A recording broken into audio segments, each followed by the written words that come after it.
Bien, mesdames et messieurs, je vous remercie. J'ouvre la séance publique du Conseil municipal du 6 octobre 2022. Nous allons d'abord vérifier le quorum et la présentation des pouvoirs. Monsieur Jérôme de Saint-Nicolas a donné pouvoir à Monsieur Franck Diloiré et Madame Agnès Villa a donné procuration à Monsieur Jean-Pierre Martinez. En application des articles L. 2121-15 du Code général des collectivités territoriales, des auxiliaires au secrétaire sont désignés en les personnes de Mesdames Michel Martinez, comptable, et Madame Aline Josse, chargée de l'organisation et de l'administration générale des services à la mairie de Montredon. Nous allons donc commencer l'ordre du jour. Le premier point est la désignation d'une secrétaire de séance. Je vous propose la candidature de Madame Isabelle Bastier qui l'accepte. Y a-t-il d'autres candidats? Dans ce cas-là, c'est approuvé. Qui est contre? Qui s'abstient? C'est approuvé à l'unanimité. Je vous remercie. Avant de commencer cette séance, je vous propose de respecter une minute de silence en hommage à Bernard Denux, qui fut conseiller municipal pendant 2 mandats, qui fut adjoint au maire de Montredon et qui, vous le savez, a été une aide précieuse lorsque nous-mêmes avons été portés aux responsabilités, puisqu'il nous a aidés dans les travaux qu'il exerçait auprès des associations, auprès de la communication pour les panneaux lumineux. Je vous demande donc de respecter une minute de silence en sa mémoire. Merci.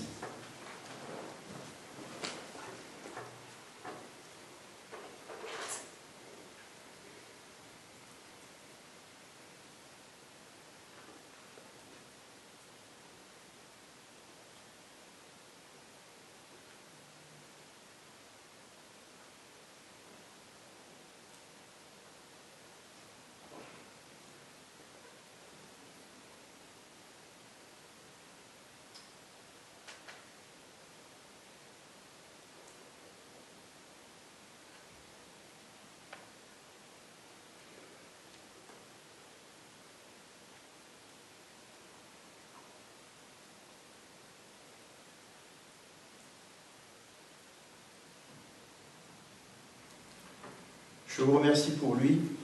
Toutes nos pensées, bien sûr, à Valérie, aussi à sa fille Géraldine, à sa sœur Joëlle et à son frère Élie, pour nos pensées les accompagnent. Le point suivant concerne une information. Madame Anne-Sophie Roussy ayant donné sa démission en tant que 3e adjointe, je vous présente le nouvel élu en la personne de Maxime Savy. Bienvenue dans le conseil municipal, à notre jeune conseiller municipal, qui est sans doute le plus jeune conseiller municipal ayant assiégé dans cette assemblée. Pour l'accueillir, je vais donner lecture de la charte de l'élu local que vous connaissez et qui est importante d'écouter. L'article L. 1111-1-1 du Code général des collectivités territoriales dispose que les élus sont les membres du Conseil élus au suffrage universel pour administrer librement les collectivités territoriales dans les conditions prévues par la loi. Ils exercent leur mandat dans le respect des principes déontologiques consacrés par la présente charte de l'élu local. Premièrement, l'élu local exerce ses fonctions avec impartialité, diligence, dignité, probité et intégrité. Deuxièmement, dans l'exercice de son mandat, l'élu local poursuit le seul intérêt général, à l'exclusion de tout intérêt qui lui soit personnel, directement ou indirectement, ou de tout autre intérêt particulier. Troisièmement, l'élu local veille à prévenir ou à faire cesser immédiatement tout conflit d'intérêts. Lorsque ces intérêts personnels sont en cause, dans les affaires soumises à l'organe délibérant dont il est membre, l'élu local s'engage à les faire connaître avant le débat et le vote. Quatrièmement, l'élu local s'engage à ne pas utiliser les ressources et les moyens mis à sa disposition pour l'exercice de son mandat ou de ses fonctions à d'autres fins. Cinquièmement, dans l'exercice de ses fonctions, l'élu local s'abstient de prendre des mesures lui accordant un avantage personnel ou professionnel futur après la cessation de son mandat et de ses fonctions. Sixièmement, l'élu local participe avec assiduité aux réunions de l'organe délibérant et des instances au sein desquelles il a été désigné. Enfin, septièmement, issu du suffrage universel, l'élu local est et reste responsable de ses actes pendant la durée de son mandat, devant l'Assemblée et l'ensemble des citoyens de la collectivité territoriale, à qui il rend compte des actes et décisions pris dans le cadre de ses fonctions. On va remettre à M. Savy une copie de la charte de l'élu local, ainsi qu'une copie du règlement intérieur du conseil municipal. Le point suivant concerne une information, c'est la démission de M. Laurent Gélis du conseil municipal. Le conseil municipal sera donc désormais composé de 14 élus et non pas 15. Le point suivant est une information, c'est la désignation de M. Franck Diloiré en tant que correspondant incendie et secours auprès de la préfecture. Premier point à l'ordre du jour, le compte rendu de la décision du maire en application de l'article L2122-23 du CGCT. Vous m'avez donné des missions, des délégations, et je vous informe que j'ai contracté avec le docteur Joséphine Deillot un bail à partir du 19 septembre. Nous reviendrons plus tard sur le loyer, mais j'ai fait cette signature le 19 septembre car elle avait besoin d'entreposer donc son matériel et d'assurer le local afin de pouvoir faire l'entrepôt des meubles à l'intérieur de ce local. Vote? Pas de vote. C'est une décision. Allez, très bien. Alors, le point numéro 2 concerne l'approbation du procès-verbal de la séance avant l'été, enfin, le 29 juillet 2022. Vous l'avez reçu avec vos convocations. Y a-t-il des observations ou des questions? On peut passer au vote. Qui est contre? Qui s'abstient? C'est approuvé à l'unanimité. Je vous remercie. Le point numéro 3 est un point qui va être voté à bulletin secret. Vous avez pour cela des enveloppes, une enveloppe bleue dans votre dossier.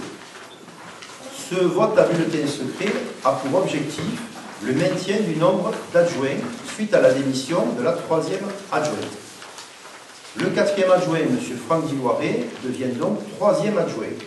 Et je vous demande d'utiliser votre enveloppe bleue afin d'accorder le maintien d'un 4e adjoint. Si vous le souhaitez, vous pouvez vous rendre dans l'isoloir qui est dressé ici, ou bien voter depuis votre place. M. Bruno Devic et M. Maxime Savy étant les deux plus jeunes de l'Assemblée, je les désigne comme assesseurs.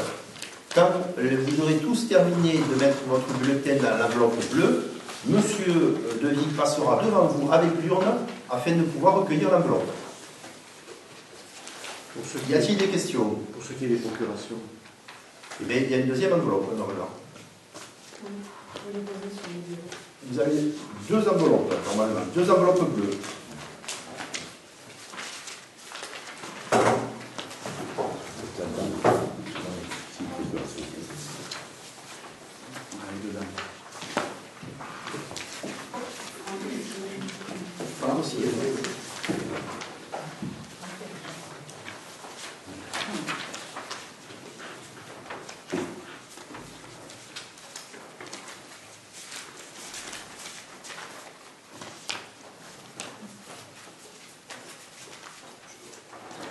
Est-ce que tout le monde a fini avec son enveloppe? C'est bon?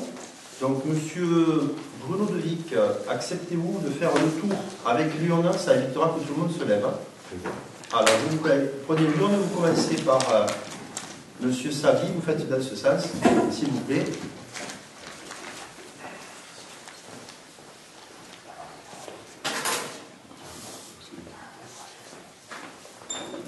Allez, appuyez sur la voie.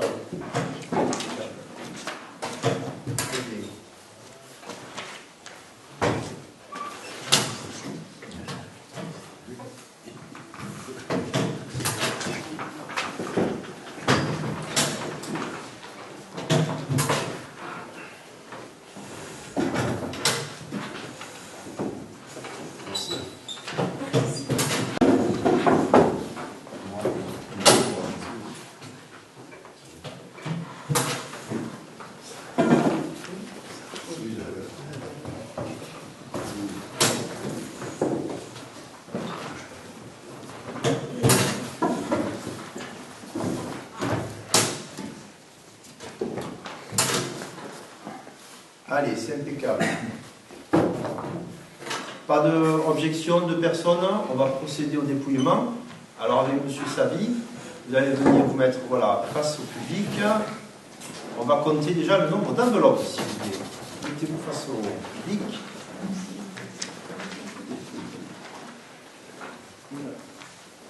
1, 2, 3, 4, 5, 6, 7, 8, 9, 10, 11, 12, 13, 14. On est 14 au conseil. C'est bien ce que j'ai dit tout à l'heure, il n'y a pas de doute. C'est rassurant. On va commencer à compter, à sortir les bulletins. Allez-y, sortez les bulletins et montrez-les, s'il vous plaît. 1 pour. 2 pour.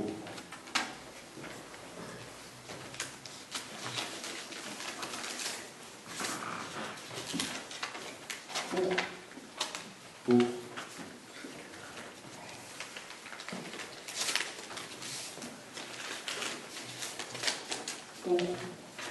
Pour.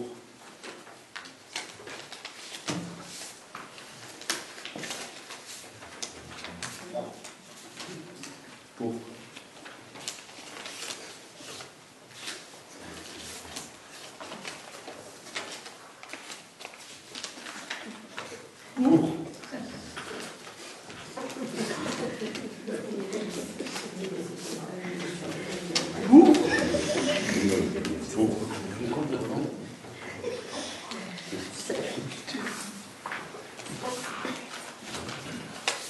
Pour. Pour. Bien. Donc nous avons 14 bulletins pour. Allez, ben, je vous remercie. Est-ce que vous voulez bien me faire passer les bulletins et les enveloppes? On va les disposer ici. Il faut les confondre avec... Vous pouvez les apporter là-bas, Madame Josse. Bien. Donc, le maintien de 4 adjoints au conseil municipal a été approuvé à l'unanimité.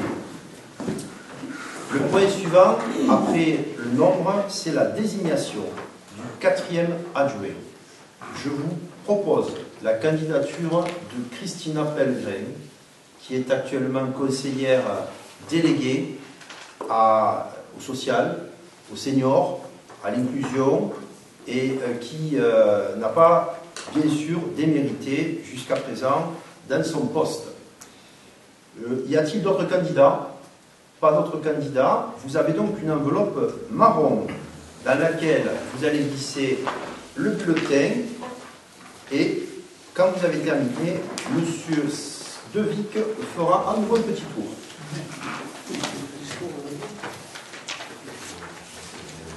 Et pareil, si quelqu'un veut passer dans l'isoloir, c'est possible, il est à votre disposition.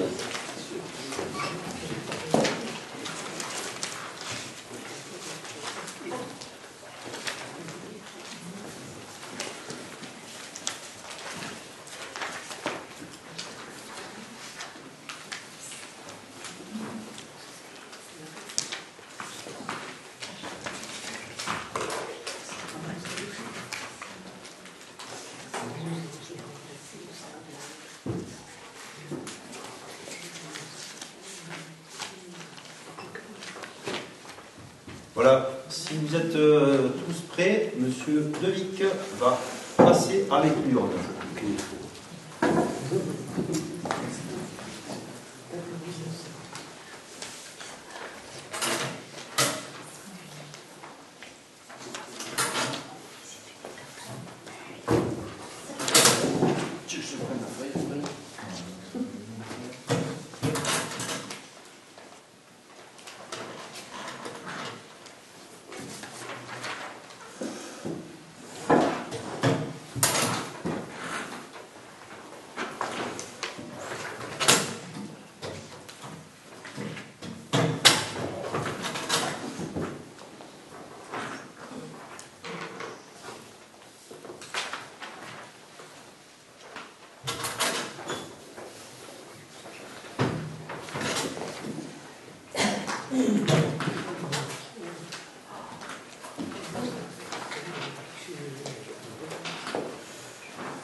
Nous allons procéder au dépouillement.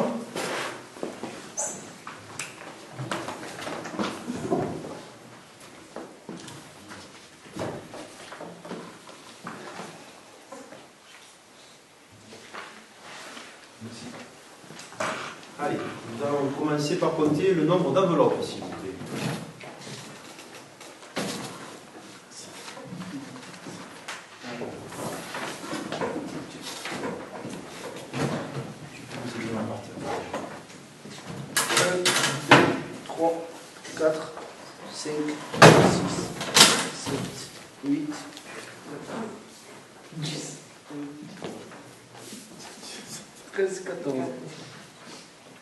Allez, 14 enveloppes, on commence, s'il vous plaît, à énoncer clairement les noms. Madame Christina Pellegrin. Madame Christina Pellegrin.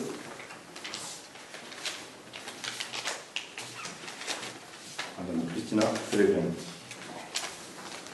Christina Pellegrin. Madame Christina Pellegrin. Madame Christina Pellegrin. Madame Christina Pellegrin.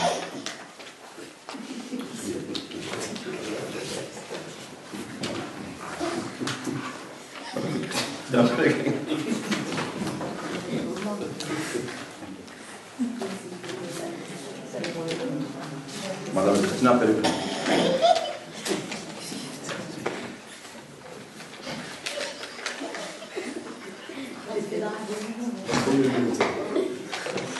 Christina Pellegrin. Christina Pellegrin.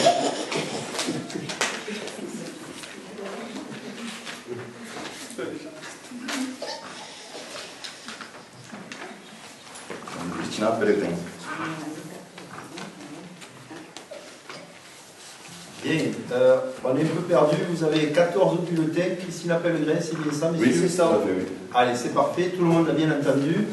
Donc, je suis très heureux de...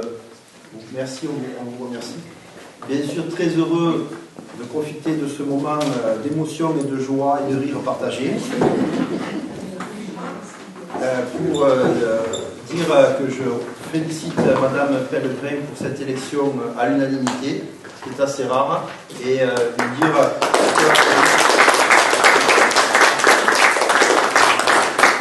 à quel point le poste d'adjoint est un poste de confiance pour un maire, et c'est très important, et je suis très heureux que Christina ait été choisie. Alors, comme veut la tradition, on va se mettre devant pour pouvoir remettre l'écharpe à Christina Pellegrin.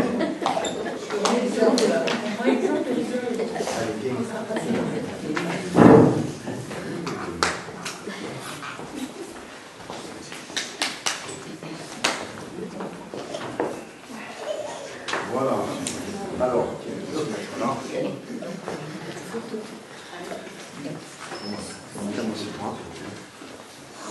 Hop, pardon, c'est pour moi. Pas encore député, hein.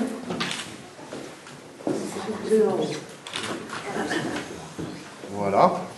Donc, te voilà. Et je te donne aussi le petit pins pour la veste. Alors, je suis très heureux parce que Christina mérite.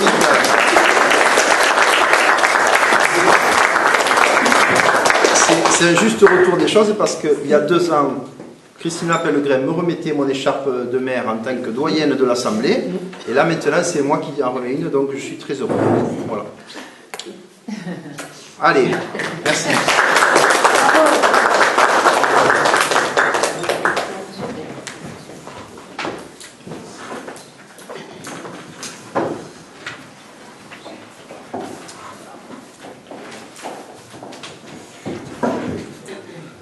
Le point suivant, numéro 5 de l'ordre du jour, concerne les indemnités de fonction des élus. Je vous rappelle que donc ce montant n'est pas fixé aléatoirement, il est fixé en fonction d'une enveloppe. L'enveloppe financière pour les effectifs du maire et des adjoints est de 51,6% pour le maire de l'indice brut de référence et 19,80% d'indice brut pour les adjoints. Ce qui veut dire pour le maire 2077,17 euros brut et pour les adjoints 797,05 euros brut, ce qui donne une enveloppe globale de 5265,37 euros brut à répartir entre le maire, les adjoints et les conseillers délégués. Je vous propose donc au vote ce soir les montants suivants. Le maire, 2077,17 euros brut. Premier, deuxième, troisième adjoint, 797,05 euros brut. Quatrième adjoint, 397,05 euros brut. Premier conseiller municipal délégué, 150 euros brut. Deuxième conseiller municipal délégué, 150 euros brut. Troisième conseiller municipal délégué, 100 euros brut. Je vous rappelle les noms. Jean-Sana, maire. Première adjointe, Lise Fournier. Deuxième adjoint, Jean-François Cide. Troisième adjoint, Franck Diloiré. Quatrième adjointe, Christina Pellegrin. Premier conseiller municipal délégué, Isabelle Bastier. Deuxième conseiller municipal délégué, Bruno Devic. Troisième conseiller municipal délégué, Eugénie Mulat. Y a-t-il des questions, des interventions? On va procéder au vote. Qui est contre? Qui s'abstient? À l'unanimité, je vous remercie. Le point numéro 6 concerne les finances et je passe la parole à la première adjointe en charge des finances publiques. Merci Monsieur le maire. Donc, plus sérieusement, il s'agit d'une écriture modificative pour une facture imputée sur un chapitre modifié par le Trésor public. Il s'agit donc d'une régularisation de passation d'écriture sur un autre chapitre. En l'occurrence, une facture de la société Gaxieux de 20 000 euros à imputer au compte 202.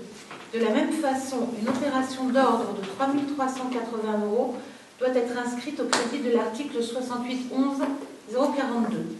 Ceci est bien entendu sans aucune incidence sur notre budget. Je vous remercie d'adopter cette délibération.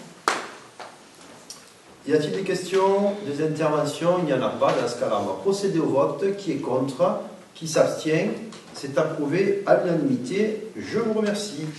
Point numéro 7. Dénomination de la maison médicale pluridisciplinaire. Vous le savez, la commune investit pour la santé de la population et les travaux sont en phase terminale et nous avons donc à choisir un nom pour cette maison médicale pluridisciplinaire. Les médecins ont été consultés et ont proposé l'appellation Maison de Santé La Porte des Corbières. Il faut savoir que La Porte des Corbières est une marque que j'ai déposée au nom de la commune auprès de l'Institut national de la propriété industrielle et intellectuelle, l'INPI, et donc nous avons totalement, la municipalité de Mordon, le droit d'utiliser ce terme La Porte des Corbières. Voilà. Donc je soutiens le choix qui est fait par les médecins d'appeler cette maison de santé La Porte des Corbières. Avez-vous des questions, des interventions? On va procéder au vote. Qui est contre? Qui s'abstient? C'est approuvé à l'unanimité. Je vous remercie. L'inauguration aura lieu au cours du mois de novembre en présence des représentants de l'État et du département qui ont aidé au financement de cette installation. Le point numéro 8 concerne une demande de remise gracieuse de loyer de la maison de santé La Porte des Corbières. Maintenant, peut-être qu'il faut la dénommer. Comme je vous l'ai dit, j'ai signé un bail le 19 septembre avec le docteur Joséphine Deillot afin de lui permettre d'installer ses affaires et de prendre une assurance de manière anticipée. Pour autant, son activité officielle a débuté le 1er octobre. Je vous demande donc de procéder à une remise gracieuse pour la période courant du 19 au 30 septembre, dans la mesure où elle n'exerçait pas sa profession, elle avait juste déposé ses affaires dans le local pour pouvoir l'assurer. Avez-vous des questions? Pas d'intervention? Procédons au vote. Qui est contre? Qui s'abstient? C'est approuvé à l'unanimité. Je vous remercie. Point numéro 9. Ressources humaines, je passe la parole à Madame Lise Fournier, première adjointe en charge des ressources humaines. Merci, Monsieur le maire. Donc, création d'un poste non permanent. Il s'agit de la continuité d'un contrat aidé auprès des services administratifs de la municipalité. En effet, lors de l'ouverture de l'HPGN, nous avons pu constater très rapidement que le nombre d'actes d'état civil, notamment malheureusement les décès, et les actes de notoriété subséquents ne permettaient pas au personnel en place de faire face à cette augmentation. Dans un premier temps, le soutien de la municipalité de Narbonne, par l'intermédiaire d'un agent spécialisé dans l'état civil, a été nécessaire avant que nous puissions procéder à un recrutement d'un agent en contrat aidé. Ce contrat est venu à expiration et nous devons dans un premier temps le renouveler par un contrat à durée déterminée à temps non complet pour raccroissement d'activité. Cet agent travaille en binôme également avec l'agent postal communal et assure son remplacement. Je vous remercie d'adopter cette délibération. Y a-t-il des questions? Monsieur. C'est un poste qui, de toute façon, aura comme finalité d'être pérennisé. Oui. Donc là, on est sur une procédure transitoire compte tenu de la réglementation qui s'applique en matière de ressources humaines. Tout à fait, monsieur Martinez. On est bien d'accord. Oui. D'autres questions? Pas de questions, pas d'intervention. On va procéder au vote. Qui est contre? Qui s'abstient? C'est approuvé à l'unanimité. Je vous remercie. Le point numéro 10 concerne la désignation d'un correspondant défense.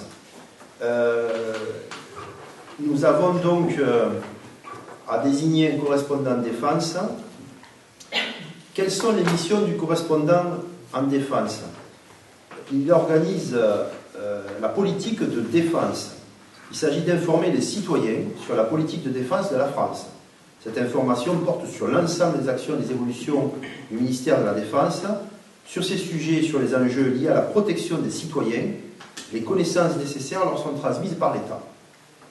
Le parcours de citoyenneté comprend l'enseignement de la défense à caractère pluridisciplinaire, délivré en classe de 3e et de 1er, et le recensement pour l'appel, la journée d'appel à la préparation de la défense. Enfin, il s'agit aussi pour la mémoire et le patrimoine, la formation et la sensibilisation des citoyens aux événements nationaux et internationaux ayant marqué l'histoire du pays, qui constitue une priorité. Le correspondant défense a pour rôle, sur la base de cette mémoire, de contribuer à éclairer sur la nécessité d'une défense et le légitime effort de la nation pour sa mise en œuvre. Je vous propose la candidature de M. Franck Diloiré en charge de la sécurité publique. Y a-t-il d'autres candidats? Pas d'autres candidats? Y a-t-il des questions ou des interventions? Dans ce cas-là, on va procéder au vote. Qui est contre la désignation de M. Franck Diloiré? Qui s'abstient? Approuvé à l'unanimité. Je vous remercie. Merci, M. Diloiré.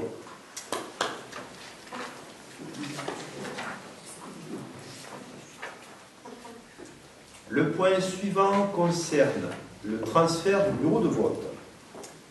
Comme vous l'avez remarqué, depuis que nous sommes appelés aux responsabilités, nous avons fait le choix de transférer le bureau de vote dans la salle communale, qui permet d'abord une meilleure organisation de l'espace, vu sa taille, une meilleure accessibilité aux personnes à mobilité réduite, bien que maintenant la mairie bénéficie d'un ascenseur, et une file d'attente abritée et la possibilité d'organiser un coupe-file, notamment en période de Covid.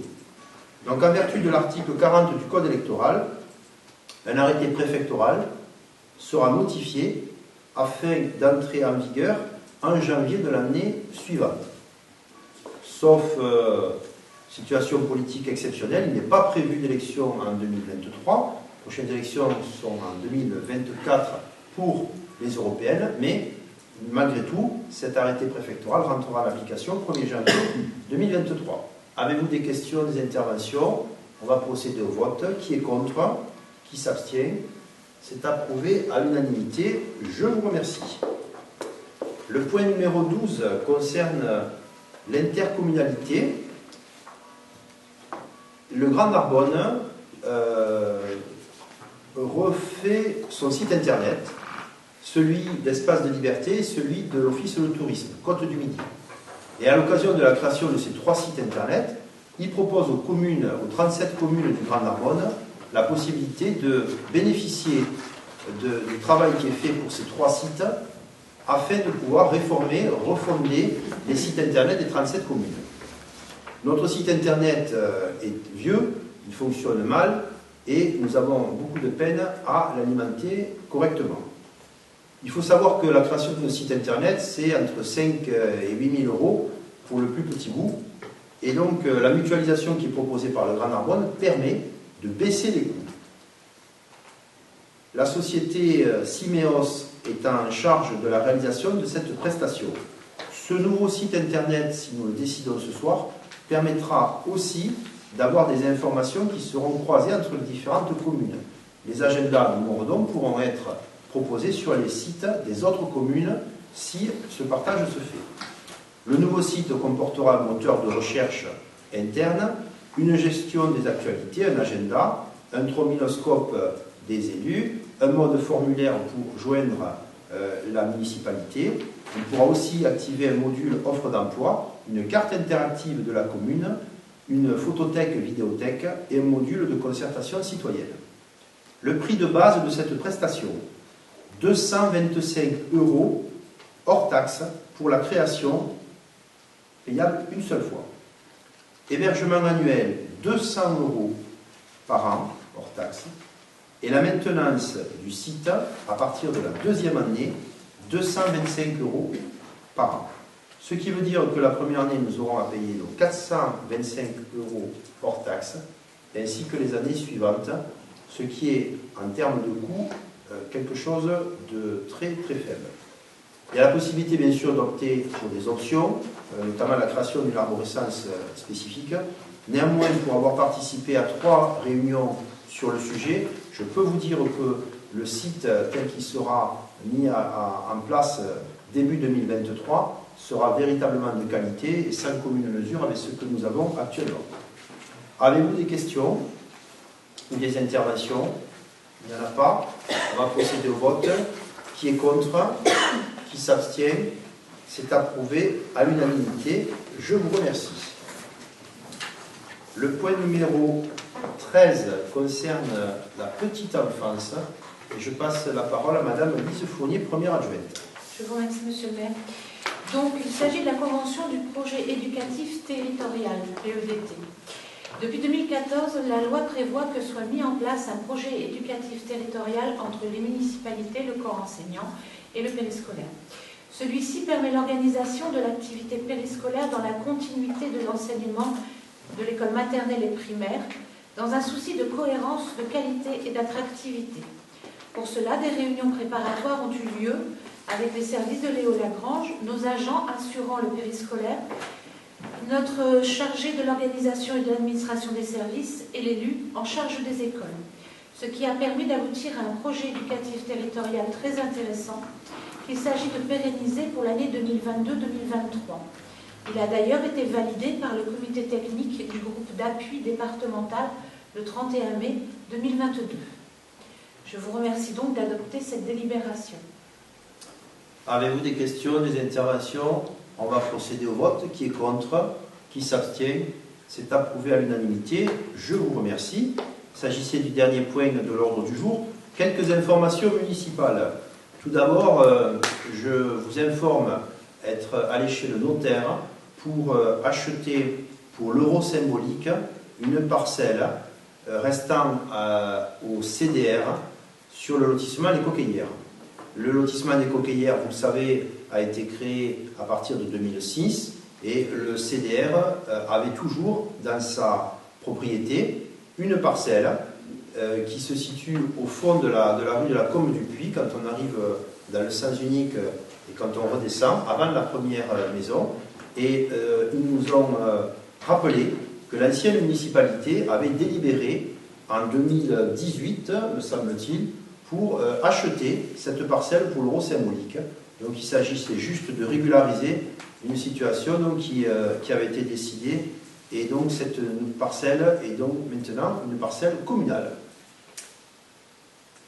Deuxième point que je voulais rapporter, mais pour cela je vais passer la parole à Isabelle Bastier, c'est le mois d'octobre rose ce qui fait qu'on arbore presque tous un joli ruban rose ce soir, que la mairie est éclairée en rose pendant un mois et que nous organisons donc le 16 octobre une opération Marche Rose. Madame Bastier, quelques mots.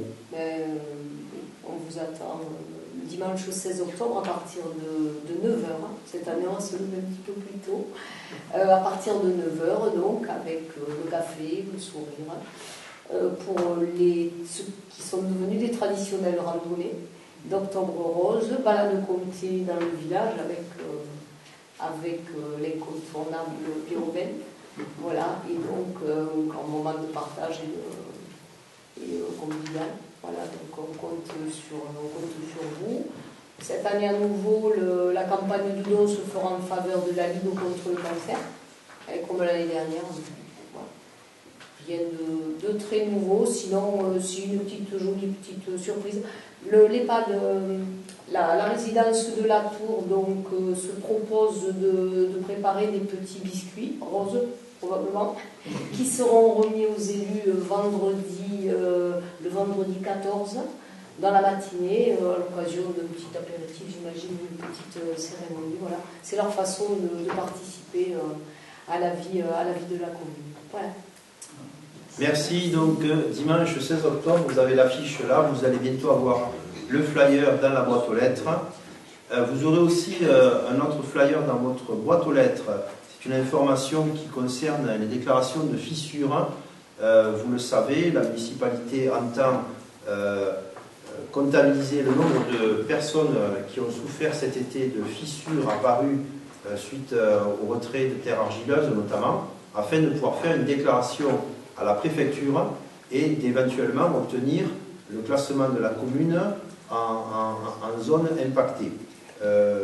Vous avez les administrés ont jusqu'au 15 octobre pour se signaler à mairie. Inutile de faire des photos ou de fournir des preuves, il suffit de donner son nom, son prénom, son adresse, son téléphone et son mail. Et ensuite, nous allons indiquer tout cela à monsieur le préfet, à qui j'adresserai un courrier pour que Moredon soit classé en zone sinistrée par rapport à ces terres argileuses. Voilà par rapport à ce dernier point, donc jusqu'au 15 octobre. Le prochain conseil municipal aura lieu au mois de novembre. Nous aurons à l'ordre du jour le dossier important de la modification du plan local d'urbanisme, donc qui est arrivé au terme de sa procédure, après une ouverture le 15 décembre 2021. Donc ça a pris pratiquement une année entière. Et ce qui est en jeu, vous le savez, c'est la possibilité pour les commerces de moins de 1000 m² et non plus de moins de 400 m² de s'installer à Moredon, ce qui permettra d'instruire le dossier de permis de construire pour le supermarché qui va s'installer à côté du restaurant McDonald's, puisque le permis de construire a été déposé et nous attendons de pouvoir finaliser en conseil municipal cette 5e modification du PLU pour pouvoir donner l'accord à ce permis de construire. En attendant, je vous souhaite à tous une bonne soirée et je vous donne rendez-vous donc au milieu du mois de novembre. Merci. La séance est levée.